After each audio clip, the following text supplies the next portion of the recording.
Buenas tardes, amados hermanos, que el Señor les bendiga en esta hora. Vamos a comenzar el mensaje del día de hoy, ¿verdad?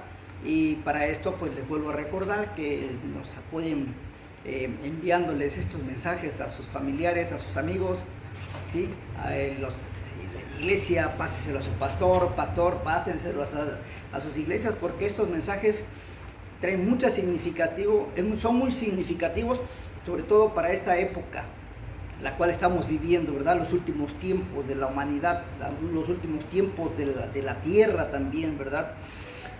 Y estamos hablando de Daniel. Ya vimos que ya el Nabucodonosor construye la estatua, ¿verdad? De oro, y da unos pormenores para que toda la gente vaya y adore esa imagen. No de si quieren adorarla, es de que tienen que adorarla, ¿sí?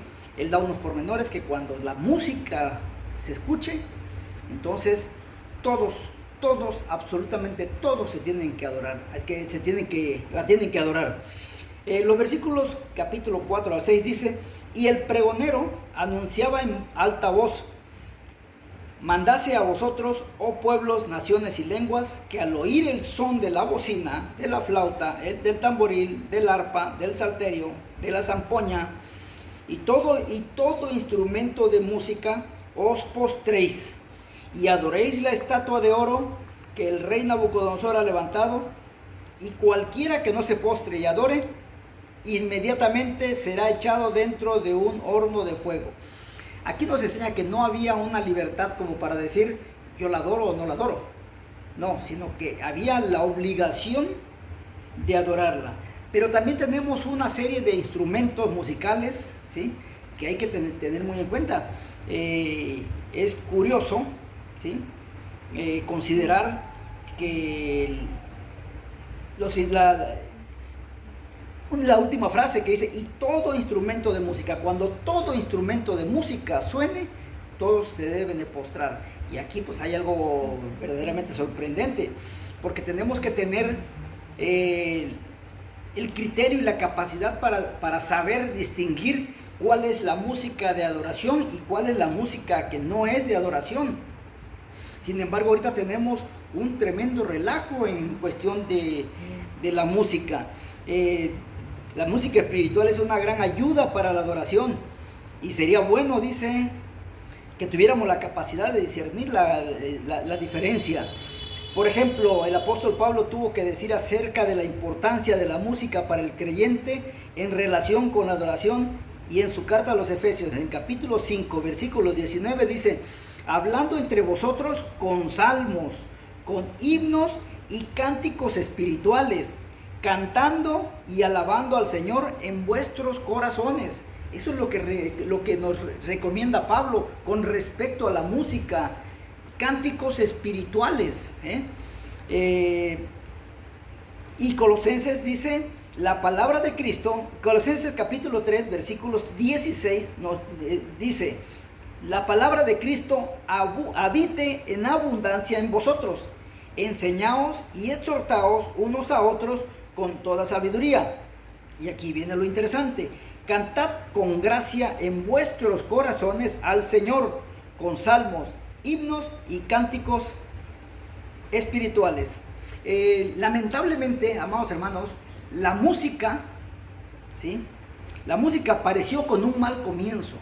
La música, podríamos decir que fue pues una mala decisión llevarla a cabo o crearla, porque pues fue mencionada, su inicio fue creado en la descendencia impía de Caín, porque uno de sus hijos, ¿sí?, es el que la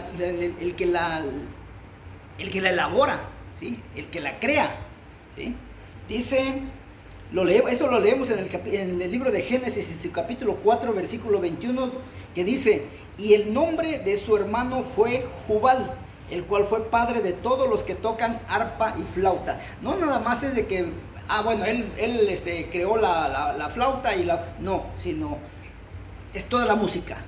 Él creó toda la música, porque de estos dos instrumentos se han creado todos los demás, ¿sí?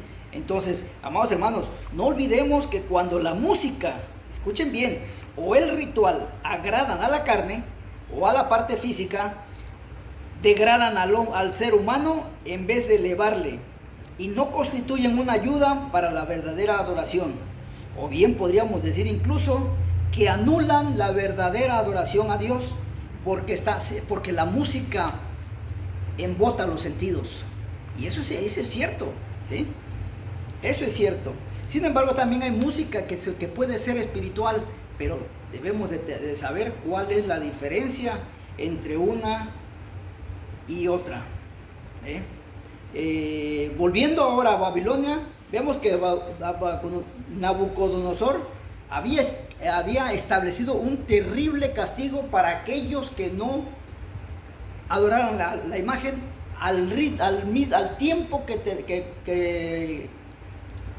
que sonara la música. Y esto nos lleva a recordar que en el cielo, cuando Dios creó a Luzbel, ojo, no a Satanás, a Luzbel, aquel ángel divino, ¿sí? Dice las Sagradas Escrituras que los tamboriles, las arpas, toda la música estaba preparada cuando Dios creó para recibir la creación, o sea, la hechura de Luzbel. O sea, y recordemos que Luzbel es el que se convierte en Lucifer. Entonces la música también tiene algo que ver con Satanás, con Lucifer, con el diablo, con Satanás, con Belcebú, ¿sí? Con la serpiente antigua, entonces, y ¿cómo se llama? Con ella embota los sentidos, ¿sí? Y con la música, ¿sí? Luzbel provocó la caída de los ángeles que estaban en el cielo, los ángeles caídos. Satanás los encantó con la música, con ella los animó, embotó los sentidos para sacarlos. Lo mismo pasa en esta ocasión, ¿sí? Nabucodonosor utiliza la música para la adoración pagana, ¿sí? Y en los templos tenemos música pagana, porque hay mucha música que hay ahorita que son de grupos musicales del mundo, y nada más se le pone una letra encima, una letra supuestamente cristiana encima, y ya por eso dicen que es adoración a Dios. Pero abusados hermanos, porque si Satanás engañó a los mismísimos ángeles en el mismísimo cielo con música, ¿qué no va a hacer con la música a nosotros? En este caso ustedes, los mortales. Así que tengan mucho cuidado con la música que escuchan. El versículo 7 dice: por lo cual, al oír todos los pueblos el son de la bocina, la flauta, el tamborín, el arpa, el salterio, la zampaña y todo instrumento de música, todos los pueblos, naciones y lenguas se postraron y adoraron la estatua de oro que el rey Nabucodonosor había levantado. Ok, ya todos empiezan a adorar a la imagen, ¿sí? Pero hay un detalle, porque ahora vamos a leer el versículo 8. Pero en aquel tiempo, dice, algunos varones caldeos vinieron y acusaron maliciosamente a los judíos. El versículo 9 dice, hablaron y dijeron al rey Nabucodonosor: rey para siempre vive. Tú, oh rey, has dado una ley que todo hombre, al oír el son de la bocina, de la flauta, del tamboril, del arpa, del salterio, de la zampolla y todo instrumento de música, se postre y adore la estatua de oro. Y el que no se postre y adore, sea echado dentro de un horno de fuego ardiendo. Hay unos varones judíos, los cuales pusiste sobre los negocios de las provincias de Babilonia, Sadrach, Mesach y Abed-Negó. Estos varones, oh rey, no te han respetado, no adoraron tus dioses, ni adoraron la estatua de oro que tú has levantado. Ahora, si Nabucodonosor había dado la instrucción de que todos tenían que adorar a esa imagen, ¿por qué esos hombres vieron que los caldeos no sabían, que los caldeos vieron que los judíos no se habían postrado? La respuesta es sencilla: porque ellos tampoco se postraron. Ellos tampoco se postraron. Porque si ellos se hubieran postrado y hubieran adorado a la imagen, no hubieran visto a aquellos hombres parados. Pero los vieron parados ¿Por qué? Porque ellos tampoco se postraron, pero sí acusaron a estos jóvenes. Nabucodonosor los manda a llamar, ¿sí? Entonces dijo, vamos al versículo 13, entonces Nabucodonosor dijo con ira y con enojo que trajeran a Sadrach, Mesach y Abednego. Al instante fueron traídos estos varones delante del rey. El 14, habló Nabucodonosor y les dijo, es verdad, Sadrach, Mesach y Abednego, que vosotros no honráis a mi Dios ni adoráis la estatua de oro que he levantado. Ellos le dijeron, no, porque nosotros adoramos al Dios verdadero. ¿Sí? Ahora pues, dice en el versículo 15, ¿estáis dispuestos para que al oír el son de la bocina, del arpa, todo, se postréis y adoréis la estatua que he hecho? Porque si no la adoréis, en la misma hora seréis echados en medio de un horno de fuego ardiendo. ¿Y qué Dios será el que os libere de mis manos? O sea, les voy a dar una segunda oportunidad, ¿sí? Pero se van a postrar para dárselas.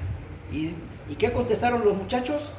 Sadrach, Mesach y Abednego respondieron al rey Nabucodonosor diciendo, no es necesario que te respondamos sobre este asunto. ¿Qué significa esto?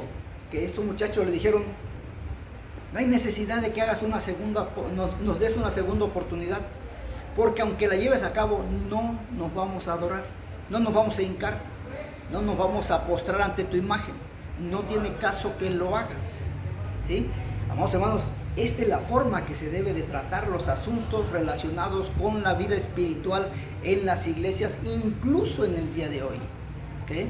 Porque lamentablemente los mensajes, ¿sí? Aquí escribimos algo, los mensajes han dejado de ser bíblicos para ser sugerentes, para ser motivacionales, que nadie se vaya triste a su casa, para que el próximo domingo regresen todos contentos y sonriendo y felices para recibir nuevamente motivación, Pero cuando la Biblia dice que Nehemías leyó la Biblia o la ley o la Tanaj, la gente, dice la Biblia, dice el libro de Esdras, que la gente no bailaba, no cantaba. ¿Y por qué no cantaba? No lloraba, porque lloraba, la gente lloraba, no cantaba, sino la gente lloraba porque sabían que su vida terrenal y espiritual no estaba en acorde con las Sagradas Escrituras que estaba leyendo Nehemías, el sacerdote Nehemías, ¿sí? Y ellos por eso lloraban, no estaban en algarabía, porque la palabra de Dios es como una espada de dos filos que penetra hasta el tuétano, rompe los huesos.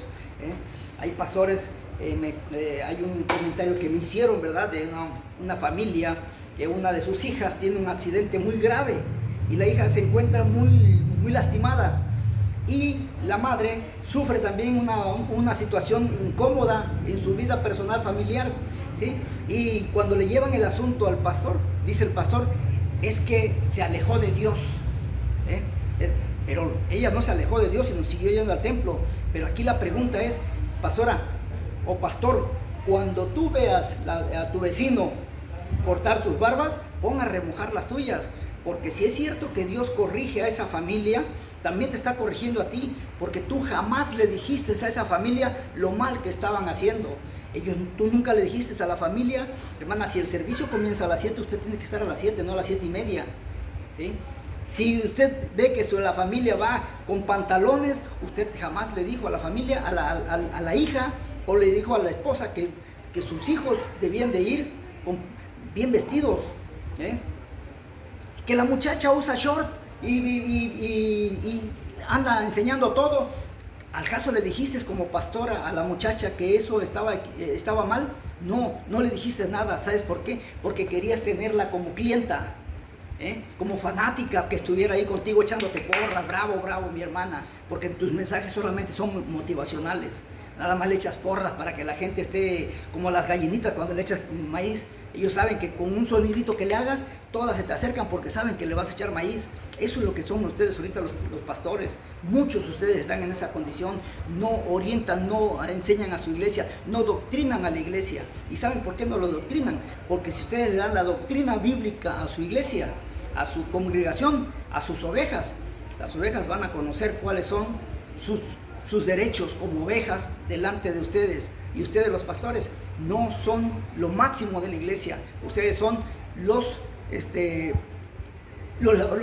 directivos de la iglesia. Hay una palabra, pero capataces, los que cuidan la oveja, la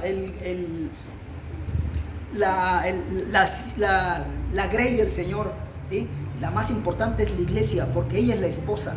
Y el esposo es el que va a venir por la iglesia. Y tú solamente eres un administrador. Administra bien tu iglesia, porque si no, dice Dios, una oveja que se te pierda, te la voy a devengar. Mañana continuamos con la siguiente enseñanza. Que Dios les bendiga. Soy Juan Carlos Muñoz.